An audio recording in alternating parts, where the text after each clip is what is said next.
नमस्कार किसान मित्रों, आप देख रहे हैं कृषि जानकार और मैं हूं आपका दोस्त कपिल धाकड़। किसान मित्रों, जैसा कि आप सभी को पता है, मैं हूं गुजरात में। गुजरात के अंदर मोरबी डिस्ट्रिक्ट के हळवद तहसील के एक छोटा सा गांव है दिगड़िया। वहां पर एक फार्म है, हमारे पटेल भाई साहब का है और यहाँ पर मैं पहुंचा हूँ। ये अनार का फार्म है और लगभग बहुत बड़े एरिया में है। तो किसान मित्रों, कैसे इसकी खेती की जाती है, जिस एरिया में मैं हूँ यहाँ पर बहुत बड़े एरिया में अनार की खेती होती है। यहाँ पर बहुत बड़े बड़े फार्म भी है, 180 बीघा के फार्म भी है। अपने सिद्धार्थ भाई के पास भी 63 बीघा का फार्म है। तो दोस्तों, आखिरकार जानते हैं कि किस प्रकार से इसकी खेती होती है, क्या प्रॉफिट मार्जिन है, रिस्क फैक्टर कितने हैं, कि 1 एकड़ के अंदर कितने प्लांट्स लगते हैं और क्या इसका पूरा जो ज्ञान गणित है वो हमारे किसान मित्र जो है, जो गुजरात से हमें देखते हैं और उनके साथ में हम आपका परिचय भी कराते हैं और जो यहाँ की नई खेती है उसके बारे में हम जानते हैं। तो भैया, स्वागत है आपका कृषि जानकार पर। तो सबसे पहले आप अपना नाम परिचय बताएं। मेरा नाम है धर्मेंद्र भगवान जी भाई मावानी। मैं MSc एग्री हूँ। इधर अपना हलवद में जमीन है अनार का। कितने बड़े एरिया में आप खेती करते हैं अनार की? अपना ये 50 बीघा में। 50 बीघा में। तो दोस्तों, लगभग 50 बीघा मतलब 20 एकड़ में है। यहाँ पर 2.5 बीघा का 1 एकड़ होता है। तो दोस्तों, लगभग 20 बीघा में आपका पूरा अनार का फार्म है। अच्छा, आप मुझे बताइए, आसपास ये अनार बहुल एरिया है, मतलब यहाँ पर बहुत अनार होते हैं? यस। कितने बड़े बड़े एरिया, मतलब कितने बड़े बड़े किसान हैं आसपास? बड़े बड़े 100 200 बीघा में है। 200 बीघा में भी यहाँ पर अनार की खेती होती है। दोस्तों, जैसा कि मैंने आपको पहले वीडियो में, ब्लॉग वाले वीडियो में बताया, यहाँ पर 180 बीघा के फार्म भी है। यहाँ पर आप देख सकते हैं, बिल्कुल लाल मिट्टी है। दोस्तों, यहाँ पर आप देखेंगे अगर मिट्टी का कलर, तो बिल्कुल ये लाल है और थोड़ा ड्राई प्लेस है। मतलब यहाँ पर जो सिंचाई होती है ना, सिंचाई होती है नहर के पानी से। नहर का, जब से नर्मदा जी की नहर आई है तब से चीजें चमन हुई है ना।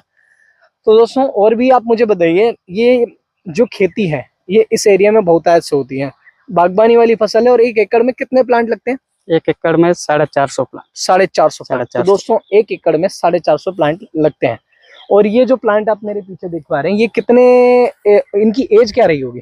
ये 4 साल के। 4 साल के। और फ्रूटिंग कब से शुरू हो जाती है? 2 साल से। मतलब जब से आपने इसको प्लांट किया है नर्सरी से, मतलब पौधा लगाया, उसके 2 साल के अंदर फ्रूटिंग शुरू हो जाती है। तो दोस्तों, 2 साल के अंदर फ्रूटिंग शुरू हो जाती है। अब हम शुरुआत से बात करते हैं कि क्या कॉस्ट ऑफ कल्टीवेशन आता है, मतलब खेती करने की क्या लागत है। तो सबसे पहले, अब जब हम इसका पौधा जब लगाते हैं, सबसे पहले हम बात करते हैं कि ये इसके लिए जगह कौन सी सही है। मतलब किस जगह में, आप मध्य प्रदेश में काली जमीन में, क्या वहां पर संभव है इसकी खेती? है, बिल्कुल खेती सब जगह संभव है। बारिश कम होना चाहिए, बारिश कम होना चाहिए, पानी ज्यादा नहीं। अगर इसके अंदर बहुत ज्यादा बारिश होती है तब इसके अंदर रिस्क फैक्टर है। मतलब रिस्क, बारिश इसके लिए रिस्क है ना। सेंसिटिव प्लांट है, थोड़ा पानी से सेंसिटिव प्लांट है। मतलब पानी भरा नहीं के सूखा नहीं। इसको पानी कम गिरा तो भी बता देगा, ज्यादा गिरा तो भी बता देगा। मतलब ये मीडियम, जहाँ पानी कम गिरता है वहां पर बेटर है। अच्छा, एक चीज और बताइए, मतलब काली जमीन में संभव है। अब हम इसका जब शुरुआत में जब हम प्लांट लगाते हैं तो अर्ली स्टेज में इसका प्लांट क्या रेट मिल जाता है नॉर्मली? 30-40 रुपए में। 30 अच्छे टिश्यू कल्चर पौधे रहते हैं। टिश्यू कल्चर वाले पौधे जो, इसमें कोई वैरायटी पर्टिकुलर? जैन का है, ABC का है। जैन और ABC। दोस्तों, इसमें जैन और ABC की ये नर्सरी है, आई थिंक नर्सरी। अच्छा, उन नर्सरी के प्लांट्स लाते हैं। तो लगभग 30-40 रुपए में आपको लगाना पड़ता है। तो लगभग 1,60,000 के आसपास में आपने 400 प्लांट भी अगर आप लेते हैं तो लगभग 2 लाख रुपए में आपका काम हो जाएगा। उसमें भी सब्सिडी आएगा, उसमें भी गवर्नमेंट का सब्सिडी आएगा। तो उसमें भी सरकार का सब्सिडी है। उसके अलावा ड्रिप बिछाने का थोड़ा बहुत कामकाज रहता है और 2 साल में फ्रूटिंग देना शुरू कर देता है।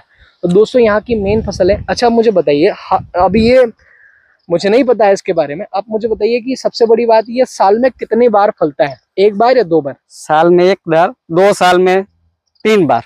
2 साल में 3 बार, 24, मतलब हर 8 महीने में इसमें फल आता है ना। और एक एवरेज उत्पादन है, ये 4 साल का पौधा है, 5 साल का पौधा है। तो एक पौधे से कितना उत्पादन आ जाता है एवरेज? ये पौधा 15 से 20 किलो माल दे सकता है पर ईयर। 15 से 20 किलो माल पौधा दे उसका जैसा बढ़ावा गिरेगा, घेराव, माल ज्यादा हो जाएगा। अच्छा, ये प्लांट से प्लांट की दूरी कितनी रहती होगी? वो 7 फीट की। 7 फीट की रहती है। और ऐसे 12 फीट। 12 फीट और 7 फीट। और कम गिरता है, ये कम गिरता है, अभी 14 फीट कर रहे हैं। रीजन है दोस्तों कि बीच में हमें ट्रैक्टर वगैरह से कल्टीवेशन करना जरूरी होता है। आप देखिए, अगर यहाँ ट्रैक्टर नहीं घूम पाएगा, अगर ये थोड़ा पास अगर हम कर देंगे तो इनकी ब्रांचेस वगैरह टूटेगी, तो कहीं ना कहीं हमारा ही नुकसान होता है। अच्छा, एक चीज और मुझे बताइए कि हमें इसमें पानी आप टाइम टू टाइम देते होंगे? पानी लिमिटेड, किसी किसान मित्र के पास अगर लिमिटेड पानी है तो क्या वो लगा सकता है? लिमिटेड पानी लगा सकता है। कोई दिक्कत नहीं है। हम्म। फर्टिगेशन तो कैसा रहता है? इसका टाइम पीरियड सही होना चाहिए, पानी चाहिए 2 दिन बाद तो 2 दिन बाद पानी चाहिए। अच्छा ऐसा है। हम्म। अगर पानी में अगर थोड़ी फ्रूटिंग के टाइम फ्रूटिंग के टाइम पे, फ्रूट सेटिंग के टाइम पे पानी जरूरी होता है। अगर उस समय पे पानी नहीं होगा तो क्या हो जाएगा, फूल मुरझा जाएंगे, फूल ड्रॉप कर देगा। ड्रॉप कर देगा। और फर्टिगेशन कितना चाहिए होता है? फर्टि- फर्टिगेशन मतलब खाद कितना लगता है इसमें? खाद उसमें बहुत ज्यादा नहीं लगता है। बहुत ज्यादा नहीं लगता है, पर पहले वो नीचे हम्म। सेंद्रीय खातर आता है, जो अपना एसएसपी SSP ये वो सेंद्रीय खातर गाय का। अच्छा अच्छा अच्छा, जो हमारा DAP देसी खातर, देसी खाया खातर में वो डालने का, बेड जो बनता है तब उसमें तभी वो डलता है। डल देता है। अच्छा, बाद में वाटर सोल्यूबल तो चलता है ये वाटर ऊपर से। सोल्यूबल तो देना ही पड़ता है, क्योंकि जब फ्रूट्स बनता है तब फ्रूट पौधों बनता के अंदर कमजोरी भी आती है, इनके अंदर टेंशन मतलब तनाव भी आता है, बहुत तनाव। सारी चीजें होती हैं। तो पौधा स्ट्रेस में भी आता है, बहुत सारी चीजें होती है। स्ट्रेस में आना भी जरूरी है और स्ट्रेस में आए तो उसको निकालना भी जरूरी निकालना भी होता है। जरूरी है। अच्छा, एक चीज और मुझे बताइए कि अब ये जो ब्रांचेस हैं, अब ये बड़ी जब हो गई हैं तो इनकी कटिंग भी जरूरत होती है? अभी ये रेस्ट पीरियड में है। हाँ। अभी कटिंग होएगा।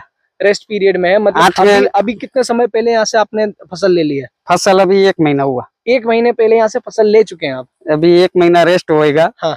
8वें 9वें महीने में कटिंग होएगा। हाँ। इतना लगेगा। अच्छा, वापिस नया फूटेगा। फ्रूटिंग। अच्छा, उसके बाद नया फ्रूटिंग आ जाएगा। एक चीज और मुझे बताएं कि आपने ये 20 एकड़ का फार्म है पूरा, है ना? 20 एकड़ में आपने एवरेज उत्पादन कितना लिया है? एवरेज 20 किलो मतलब पूरा पूरा पूरा 1 एकड़ का, मतलब इस 20 एकड़ में कितना उत्पादन आया होगा? 20 उसमें क्या है, अलग अलग था, डिवाइड था। हाँ। 3 प्लॉट है इसमें।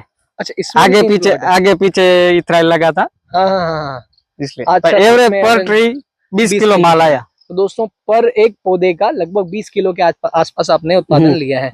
और अगर कोई किसान, मतलब ये भी बिल्कुल वैसा होगा, डिमांड और सप्लाई का खेल।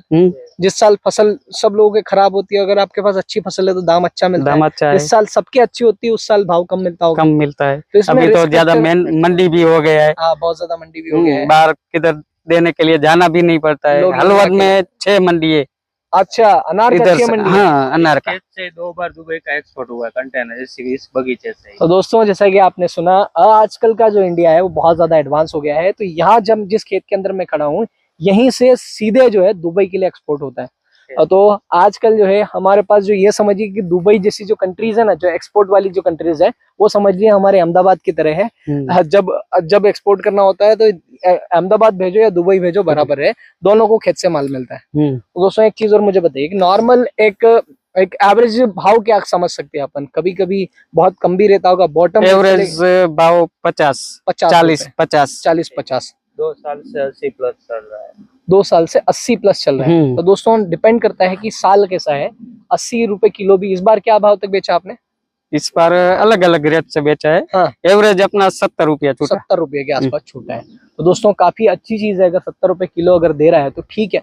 अगर नॉर्मली, अगर इन जनरल आप क्या सजेशन देना चाहेंगे? कोई किसान मतलब अगर इसकी खेती करना चाहे तो सबसे पहले उसको ट्रेनिंग लेना चाहिए, या किसी किसान के यहाँ पर जाके उससे पूरा ज्ञान गणित सीखना चाहिए, या फिर कोई नौ सीखिया हो वो भी लगा सकता है? इसमें कुछ ट्रेनिंग की जरूरत नहीं है। हाँ।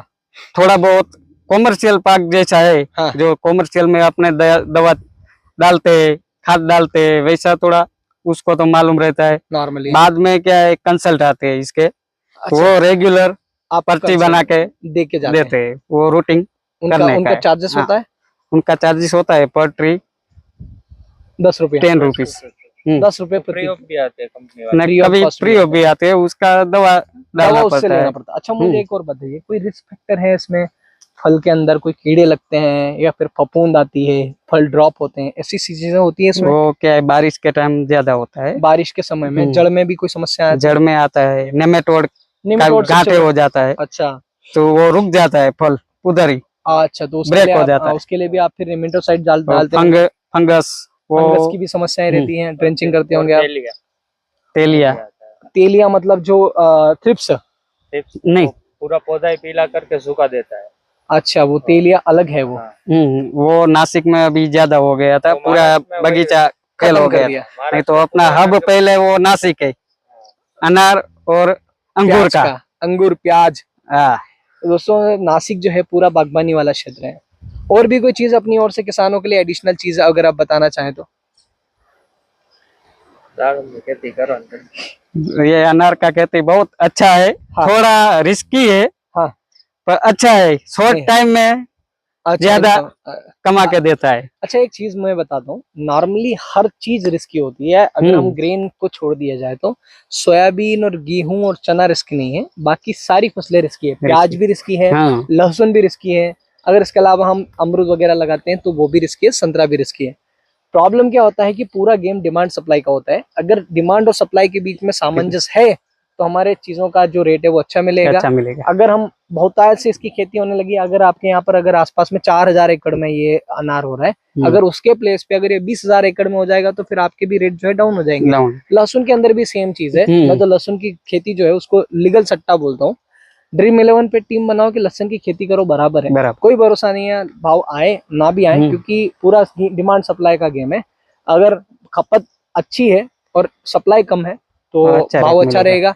अगर खपत कम है और सप्लाई ज्यादा है तो भाव कम रहेगा। तो सेम चीज इधर भी लागू होती है। तो दोस्तों ये थे हमारे साथ में गुजरात के प्रोग्रेसिव किसान। सारी चीजें हमने आपको बताई हैं और मैं आपको और भी चीजें आने वाले समय में बताऊंगा। तो आपको अनार वाला वीडियो कैसा लगा आप कमेंट के माध्यम से बता सकते हैं। तो दोस्तों आज के वीडियो में इतना ही, मिलते हैं नेक्स्ट वीडियो में। तब तक के लिए जय जवान जय किसान।